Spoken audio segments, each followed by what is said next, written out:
All right, guys, what's up? So a couple things. Pardon me. I want to kind of talk through and for. So I mentioned on the Discord that I'm modifying my strategy a little bit based on playing with Charlie with his huge bankroll in Vegas. So as you guys know, he went with $100,000, and oftentimes while I sat there watching him or playing next to him where he had $20,000 in his rack as opposed to my 5, his bets were oftentimes smaller and more conservative, yet he made more money at the table, which sounds counterintuitive, but that is what happened. So, I mean, I had a great, don't get me wrong, we all had a great week. I made $4,000 off my 5, making a peaceful roughly $500 to $700 per session. Like, it was fantastic. It was awesome. But there were a couple flaws that started to, as I watched and watched Charlie play and talked with him throughout the week.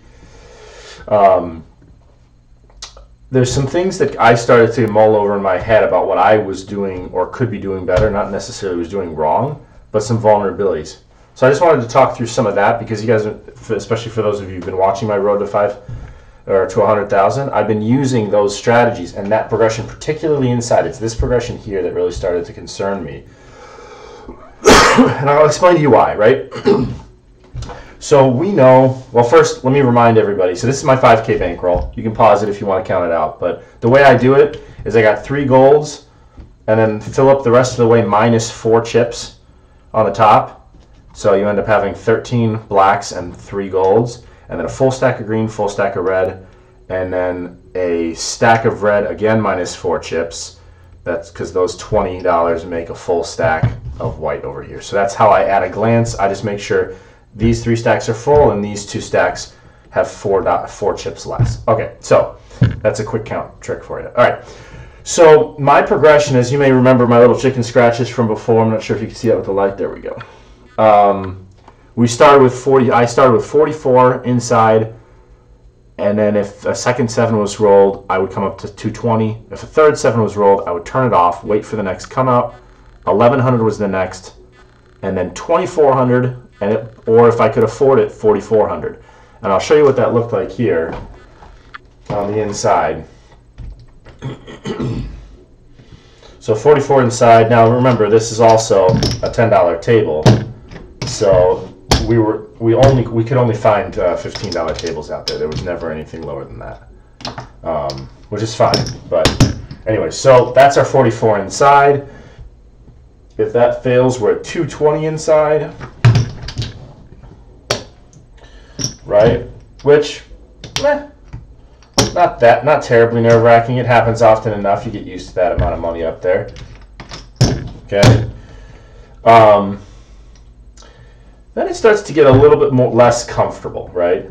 So we've got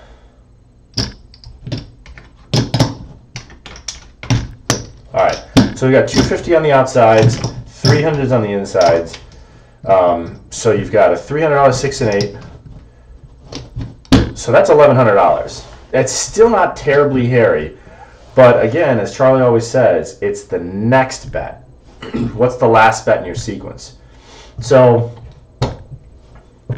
I'll come out 7, we'll bump you to here. A second come out 7 will turn you off and bump you to here. And then if the person who comes next also throws a come out 7. So just 2. So you had 3 in a row, let's say. Now you have 2 in a row. It's pretty hairy, guys. And it's not so much the emotions of it, because who cares, right? Hey, let me just swap out a couple of these gold for purples here so we can make this true. So this is what your... Oh, no, I don't need to do that. I'm sorry. So at this point right here, because I do need to swap one of them out here. Okay, I need more blacks. Here we go. That's close. So now you can see I've got $900. I've got $1,000 left over. So oftentimes what I've done when I got up to this level is I put $500 on the 5 and 9. So instead of playing the 4 the full 44 across. At least if a 5 or 9 hits, I can recapture half of what I need to and kind of chunk away at it. But then it's still a very high risk game up at this point. Now the thing that started to concern me by the end of the Vegas trip. So I was there for about 6 days. Charlie rolled in on Thursday, so I was playing with him. I only had time for like 1 or 2 sessions before he got there, even though I was there for a few days before. So Thursday, we hit the tables right away when he got there, and we played through Sunday afternoon, right? So 4 days essentially. But here's the thing that started to concern me, guys. So this looks great. You get up to this next level. You cover all your, like every stage, your winnings are higher than, covers your losses, and you walk away with some money in your pocket. But as you play more, so we all understand that there are probabilities, there are much more common scenarios, and then there are uncommon scenarios. And once in a while there's rare scenarios, which we need to be prepared for, and then there's the super rare scenarios like Don had with 12 10s being rolled, right? So I would say that those are super rare, and then you got the rare scenarios, which we need to be able to survive because they happen often enough, and then the uncommon scenarios happen probably every session we play at, right? This is what's going on in my head. So here's the problem. As I started playing over the four days with Charlie, let's say, and the day before, so I have all 5 days that I was there playing. Literally, I got up to this level right here, the 1100 inside, every single session, at least once. Probably only once, but every single session. And once, I got up to this level. If I'm hitting this every session, I'm still just in the uncommon sector, right? I'm not out into the fringes of rare yet. So what happens if I get in the fringe of the rare and I lose this bet? I just bankroll, and I wasn't even ready. I didn't even have the runway to survive and only get nicked at the super rare, super rare. Okay, so that's okay. So that's how my mind, because we're up here. This is common, right? Floating between these two levels, that's common. I would say this is a little more uncommon. This is rare, but I'm fucked at super rare. Pardon my French, right? So this is where I started to watch Charlie and pay a little more close attention. And I know that I don't have his strategy down yet. I think I'm waiting on him. I think he said he would try to make a video on it. But taking some of the principles and applying the principles rather than waiting for someone to hold my hand. So what I've been trying to do in practice over since my trip there is just kind of try to understand how to conserve my risk, implementing some of the principles that I learned from Charlie. So here goes. I'll explain to you how I got to the conclusion and the strategy. And there's a little different modifications on it. But all right, so one of the things that I found interesting is I have always, I'm like super conservative, right? For the most part, other than that insane progression I just showed you. Excuse me, guys. So typically, bird in the hand is 2 in the bush. Typically, I will lock up winnings on this come out every single time. And what's interesting to me, so let's do, I'm going to do $15 table because that's what we encountered out there all the time. So we'll do that. All right, so typically what I would do is I would just lock up the $21. If any one of these hits, great, I get 21 bucks. And I'd lock it up, right? Watching Charlie though, what happens is over time, you can hit this 4 or 5 times, sometimes 10 times before a come out 7 is rolled and you lose this initial base bet. So what I saw him doing is every time you win it, it's kind of the 7-7 press. It's a similar thing, but he's got some new variations on that that he plays with the 6 and 8 gambit, turning them on and off a little more frequently. But the principle that really stuck with me is he locks up just 15, right, and presses the number that was hit by 1 unit. So in this case 6, out here it's 5. What that does is then the second time it's hit, you're not pulling in 28, which both wins back the 6 you just put up there, right? and another 21. So one more hit, a second hit, and you've already recovered. Not only you've recovered the investment that you had initially up there, you've recovered the pressed amount as if you never pressed it, right? So I think that's interesting.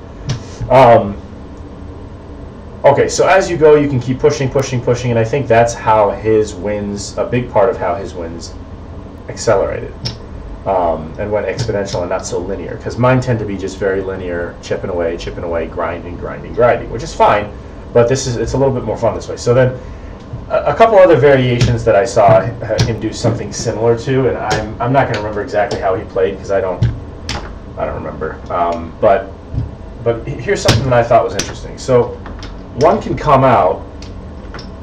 Oh well, so here first, if the 7 out is rolled, and let's say we've pressed the 5 by, and my 6 and 8 bets are back up, right? I don't want to put them all the way back up right now just for speed and efficiency. So I got this pressed, maybe 1 unit, and this is pressed 2 units. So this is up to 25. So I've got, now I don't only have the 66 inside. I've got $15 extra, or whatever. Who knows how much extra up here, right? If a 7 is rolled here, you treat it as just having lost 66. All the extra pressed money up there doesn't count, right? So that's the mindset to have, and that'll come into play. I think we're going to try to do a video with Zach, who was also with us in Vegas, and he showed me something that he's been doing that we kind of both kind of tweaked a little bit and added our own spin on. I added my own spin slightly to what he was doing, but what he was doing was brilliant, and I love it. And I think it's excuse me, guys. It's a beautiful blend of the 410 lay and of the 410 hedge that I think is really clever. So we'll get into that. I think I'm going to try to do a video with him tomorrow or later this weekend. But anyway, so you treat this just as the loss of the base. Now, if you think about it, 66 inside, you lose that. It's not that big a deal. And you don't even have to push up to the second level if you don't want to, depending on how the table is going, depending on how much you profit you are, right? I've also seen, this is another thing, once you're up, right, this is something that I think is really a game changer. Once you're up, let's say $200-300, okay? So we're grinding, we're up like $300. Okay, so now we do 110 inside. You're 3-to-1 or 2-to-1 likely to win this bet. One of these to hit. No matter what hits, you're going to make this $70, right? So immediately after that first hit, if you reduce down just a table min inside. Okay, so you got here $18, 6 and 8. You could even do full spread on the inside. That's 66 inside. So you're almost taking this gambit that I had over here earlier, where you go to 220 if you lose the 440 or the 66 inside in this case. So you go 220, and you almost work that backwards. So you start with 220 if you're more than $300 in profit, say. And then you hit with one of them and you reduce it down. Now look, you made $70, but you only have 66 at risk. So you're up $4, and now you could just leave this on to your heart's content. 3 rolls and then lock it up, be a little more conservative, or just leave it going. And every time you hit one of these numbers, you're pressing 1 unit and locking up the rest. Pressing 1 unit, locking up the rest. So really interesting. I really appreciate that. Because again, as you press and as you continue, you start to gain momentum, and it's not so grindy all the time. Which, don't get me wrong, is great. But another thing. So now I'm thinking moving forward, because oftentimes I think rarely will, at least not on the first hit. Maybe if you get dinged twice on this base level, then maybe you start to press and go up to back to 220 inside. Or even just reduce down to the 6 and 8. I don't like that bet, but anyway, so I'm just kind of rambling a little bit. But so this 66 inside press, which I always go after 1-7 because mathematically, even though in a vacuum it's true, 2 7s back to back is 1/36. It's also true that dice don't have a memory, so once that first 7 is rolled, there's a 1 in 6 chance that the next roll will be 7. So it could be looked at either way, and both are fair, I think. But it's also fair to remember that you should expect a double 7, a come out 7, every 6 shooters, perhaps even slightly more often, but every 6 shooters. So that being said, that's kind of where my mind's at, how I'm trying to restrict down. I tested it a few. I'm not going to roll right now, but I tested it a couple times over the last week or so. I tested it, a few times, and it's been very peaceful. And that's something that was interesting of just watching Charlie play. There was rarely any stress. There were a couple pucker moments, for everybody with certain progressions. There's only so much you can do. But I really feel good about this, combined with my hop 7s progression that I kind of took from Charlie and tweaked the math a little bit.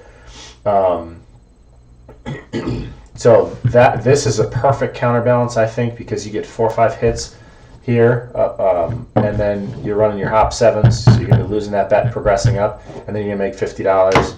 Well, our first day there was great. I got all the way up to the 11th, 12th level on the hop 7s progression. So when I hit it, made $960. So that was a pretty cool first day excitement. But anyway, so that's kind of where I'm at. That's how I'm restricting things down again. The pass line mayhem, it got hairy a couple times in the casino. I did run it with moderation. I didn't go too super aggressive with it. I wasn't always running it. I like it to some degree, but it also makes me nervous. I'm much more comfortable with the hop 7s progression, ironically, much more comfortable with the hop 7s progression. So anyways, it's very interesting. But yeah, so that's kind of where I'm at right now with my tightening things up on the inside based on Vegas 2022, January, because there'll be other trips, I'm sure. Balanced with the hop 7s, and then what we coined together out there is called Zach's new strategy called the Anchor Hedge, which you use the 4 or the 10 as the anchor, but we'll get into that when he's on the line. But good stuff. So kind of I love this the brain trust of the DGE community. It's fun to always put our strategies out there, get other people's feedback, learn a little kernel from this guy or that. So I think it's pretty special. It's exciting to be a part of. And yeah, I look forward to hearing you guys' feedback, criticisms, observations, tweaks, whatever the case may be. Let's keep melting stacks, gentlemen. Cheers.